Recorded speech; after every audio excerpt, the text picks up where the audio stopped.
So in the previous decades, there has been a lot of downgrades in WWE. One that sticked out to me the most is probably the title belts, bro. Me personally, I do not like the title belts that WWE has right now. If we go all the way back to the spinner belt and also the World Heavyweight Championship, those belts were not only iconic just because who was wearing it, but the style of it. It has so much like just details. I actually kind of miss when WWE superstars used to have their name on the belt and not their logos on the side. I don't know, that could be me, but today, man, we're gonna be checking out WWE's worst downgrades. From horrible title designs to watered down finishers, these are the biggest downgrades in WWE history. Blue belt. Starting with the WWE Titantrons.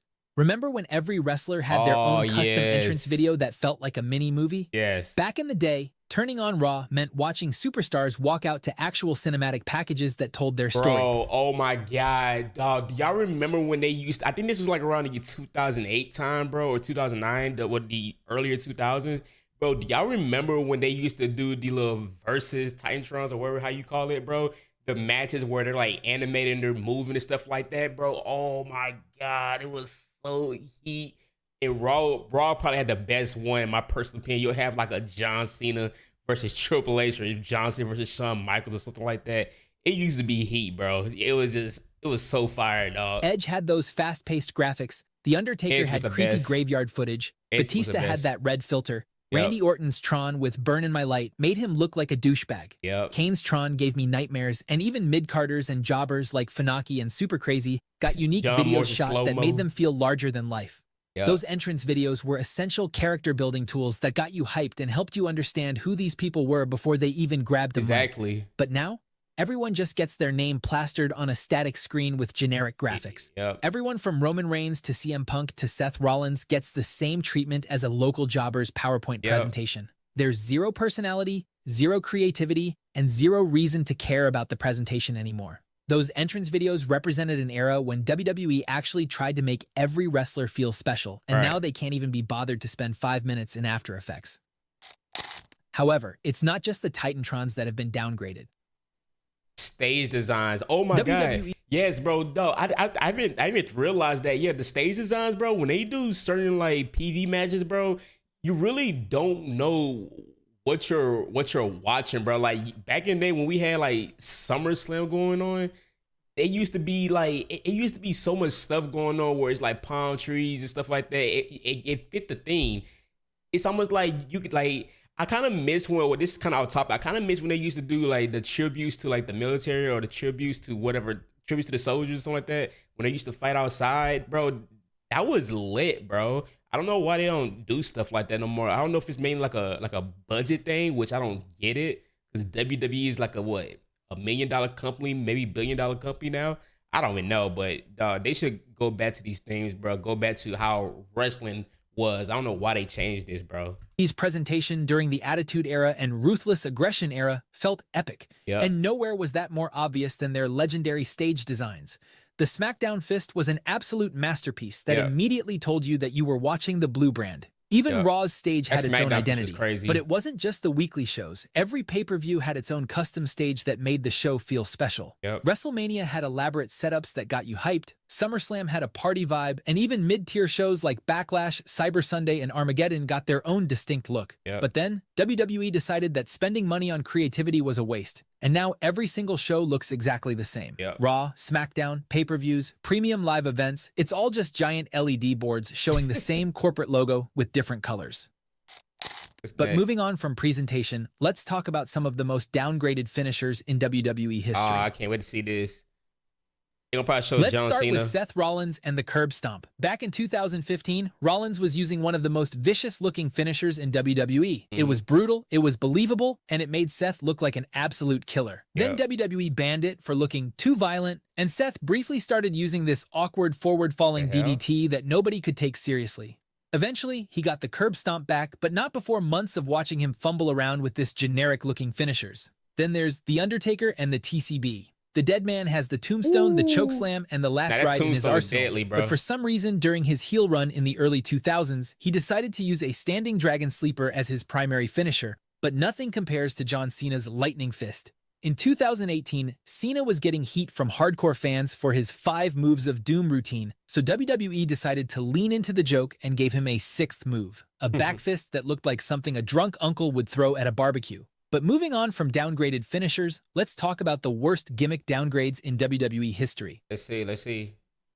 WWE has a terrible habit of taking good wrestlers and saddling them with gimmicks so bad that it kills their momentum overnight. Right. Karrion Kross's main roster call-up is the perfect example of this. Down in NXT, Kross was an undefeated monster, the NXT champion with an intimidating presence, a badass entrance with Scarlett, and an interesting gimmick that fans were invested in. Yep. Then he debuted on Raw, wearing what looked like a bondage outfit, and lost... What the...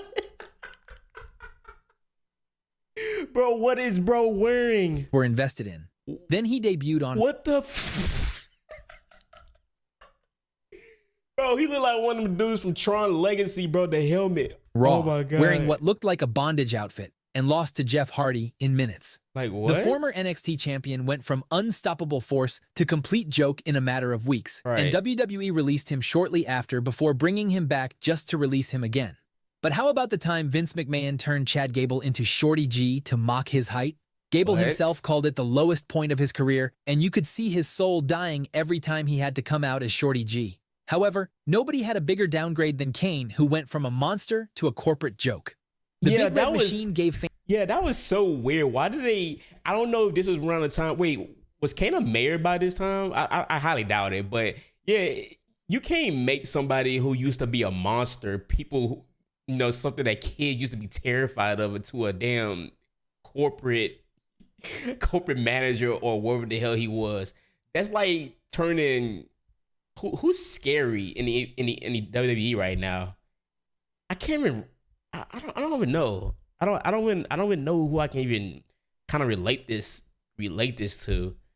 I don't know. But yeah, the Kane being a manager or in a suit now it's kind of odd. It was kind of weird. Fans' nightmares for years as a masked monster who rose from hell and destroyed everything in his path. Right. Then WWE decided he needed to be corporate Kane, wearing a suit and tie while taking orders from the authority like a middle manager at an insurance company. Right. It got even worse when Kane got fired from his corporate job and ended up working concessions. That's the Undertaker's demon brother was slinging hot dogs to fans instead of taking souls. And this was the perfect representation of the phrase, you either die a hero or live long enough to become a jobber.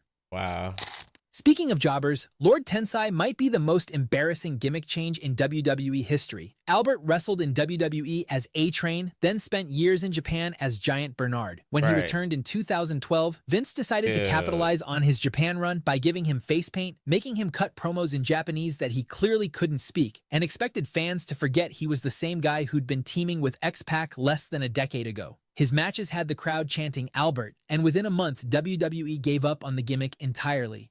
Tensai ended up as a comedy dancer with Brodus Clay until he retired, my God, I forgot which was about somehow Brodus Clay. even more... Yeah, I believe now, I don't know if you guys watched the whole Speed video with him, I guess Speed trained to become a WWE superstar. I believe he's still in the WWE right now, but he's like a trainer for like people that's like upcoming, I believe. That's so interesting to me.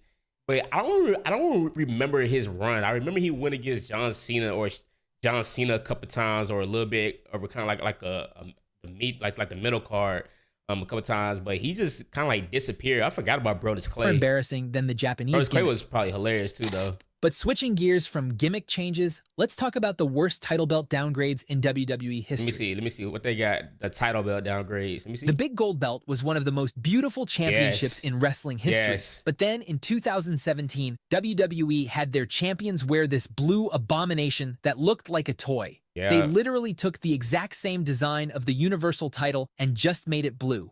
The ECW championship redesign was another unnecessary change that made things... Bro, I didn't like the ECW belt, bro. It was so weird, bro. Like, don't get me wrong, it's iconic because yes, it was in the WWE. Mainly iconic because of Christian, but dude, I didn't like that belt, bro. I really didn't. I really feel like that out of all the belts that we had during that time, I believe this is the World Heavyweight title time, the big gold one, but during this time, the only belt that was probably trash was probably the tag team belts and along with the ECW worse. belt. The original ECW title had this broken, battle-worn look that perfectly captured the spirit of extreme championship wrestling. That was fire. When WWE revived ECW and redesigned the belt, they made it look clean and corporate, completely missing the point of what ECW represented. But it isn't just WWE that has terrible title belt redesigns. New Japan Pro Wrestling deserves an honorable mention for taking one of the most beautiful title belts in wrestling history and replacing it with a generic-looking prop. Right. Sometimes WWE doesn't need to change a gimmick to ruin someone. They just need to mess with their look. Right. Dolph Ziggler cutting his long bleached blonde hair might seem like a small thing, but it fundamentally changed his entire character. The long hair, the cocky strut, the show-off persona, it all worked together perfectly. But then, Ziggler cut his hair short and suddenly looked like every generic... Oh my God, he looked like Evan Bourne. What the Bro, why does he look like a... Bro, he could have been Evan Bourne, Big Brothers or something like that, who just got out the military. wrestler on the roster. What the hell?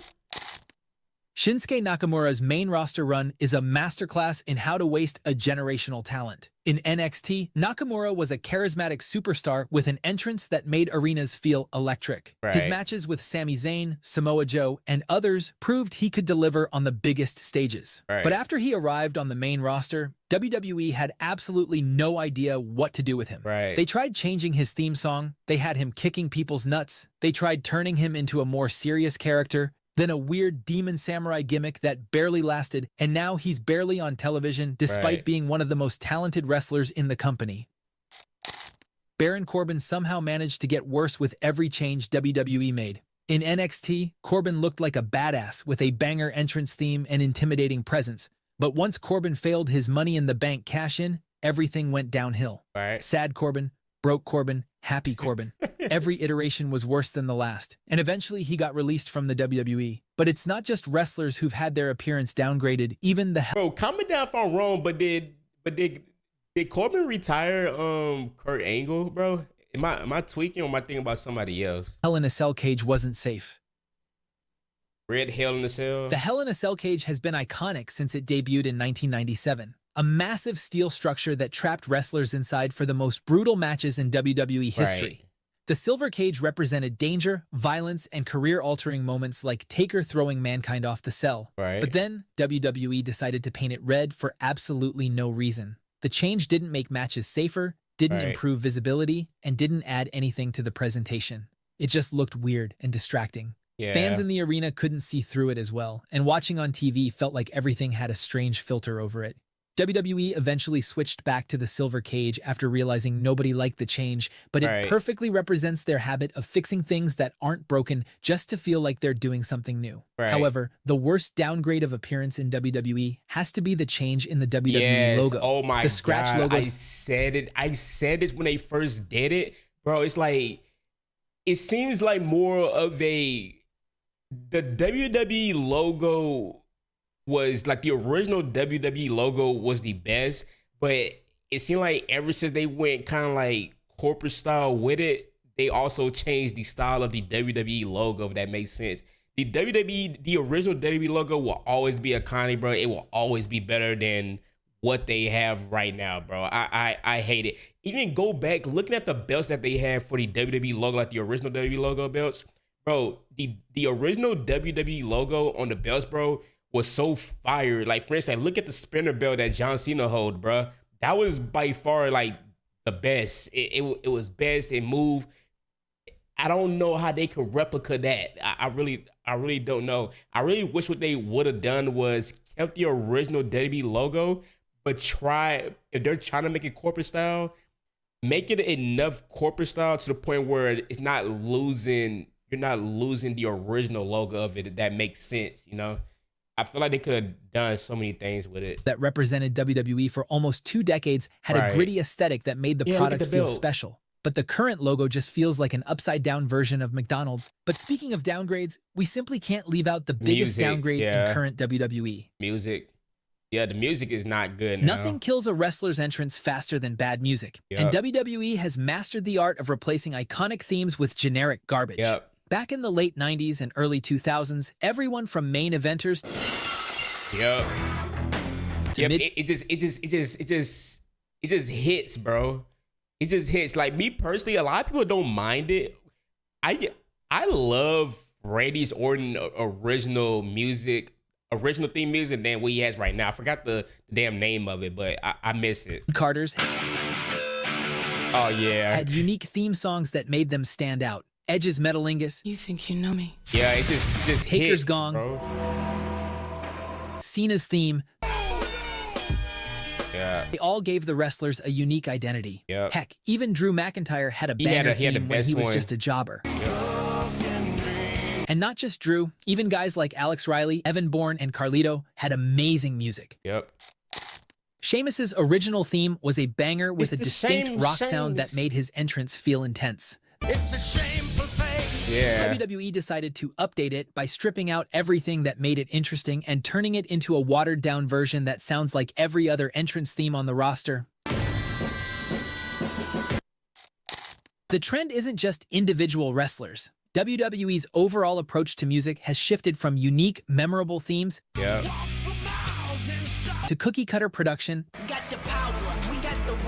that sounds like it came from a royalty-free music library. Oh, YouTube. Back in the day, you could identify a wrestler from the first 3 seconds of their entrance. Now, half the roster has interchangeable hip-hop tracks that blur together. Jim Johnston spent decades crafting iconic themes that became part of wrestling history. Stone Cold's Glass Shatter, Rock's theme, DX's theme. Are you ready? Yeah. These songs transcended wrestling and made their way into pop culture. CFOs took over and created some decent theme, but then Def Rebel came in and ruined things with generic, uninspired tracks that sound like rejected demos from a high school competition. Yeah. See, this is... Worst part is, WWE doesn't seem to care. They change themes randomly, rarely give wrestlers input on their music, and treat entrance songs like disposable assets instead of character-building tools. But speaking of theme songs, check out this video next about... See, bro, and this was a great video, by the way, also. This was actually a great video, but, dude, when WWE had their original things going on, bro, I don't know why they didn't keep it, why they didn't stick with it. People gave nothing but praise to what they currently had. So I don't know why they didn't keep up with it. It's crazy.